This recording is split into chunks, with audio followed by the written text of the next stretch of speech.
networking in new ways, learning different forms of business, and what it means to make transactions, and maybe that would influence them offline. Maybe it wouldn't, but that would be more full of representation of the Luddites life, really extending its life, not separating from it.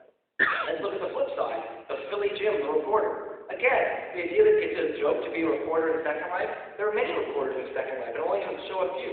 Hamlin Al from New World Notes, Walker Space in Second Life Herald, and Kate Congo. These people not only write about things in Second Life, but we even have books in the real world, right? So what would it mean if Philly Jim had also been living the Luddites life?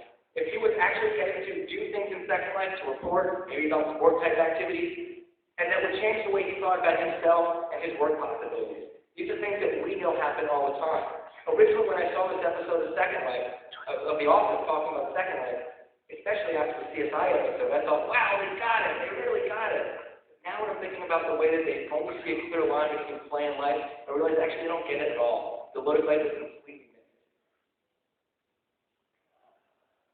In retrospect, I experienced the Luddites life during the first Team Second Life workshop we ran in December 2006. We did a workshop where you had to kind of stand for what they believed on platforms. However, when we went to Second Life, we thought it would be fun to, because you could in Second Life, stick it in the sky. We made a platform in the sky.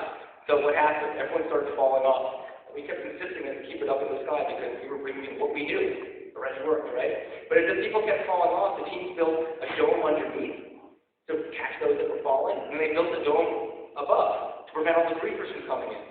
We also learned about the affordances around identity play. They quickly forced us to change the name of the activity, right? From human barometer to avatar barometer, because that's what they were. They were more than just humans, right? So as we grew more involved with Second Life, we learned more and more of the educational affordances presented by this new world. We have been and continue to be amazed by the diversity of these affordances. But previously, we saw them extinct from one another. However, now, after Zimmerman, I now see that many of the seemingly unconnected educational affordances of Second Life were actually all connected to what I now understand as the Luddites life. The ability to bring one's full self into the social arena, yet include Luddites sensibilities and activities all at the same time. As we have come to better understand how to leverage these unique affordances, the Luddites life components have become more prominent in our programs. I'd like to provide 3 examples from our work, but before I do, I'd like to offer a framework for analyzing each one. And again, we'll use Ryan as an example. First, we have the example of what Ryan did not do. What would have been to pretend to be a woman and only represent himself as such. This could have been seen as pure role play, pure work. On the other side, we have what Ryan originally did, presenting himself in Second Life as he is, as a man. This could be seen as pure life.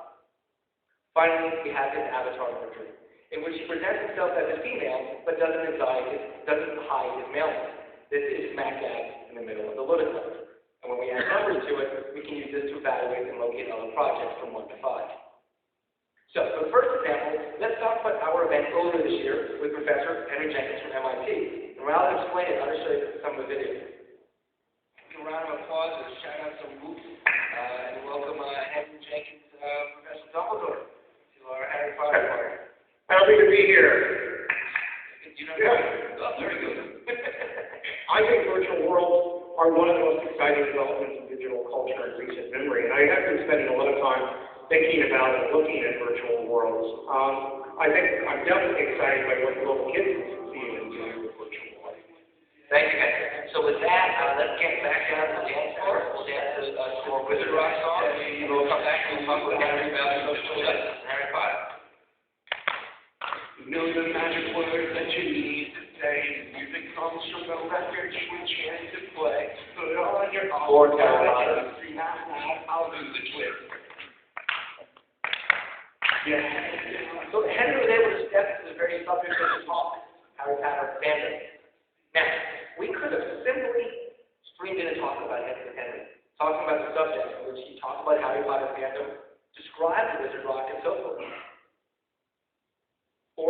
And that would have put it all the way in the light side, right?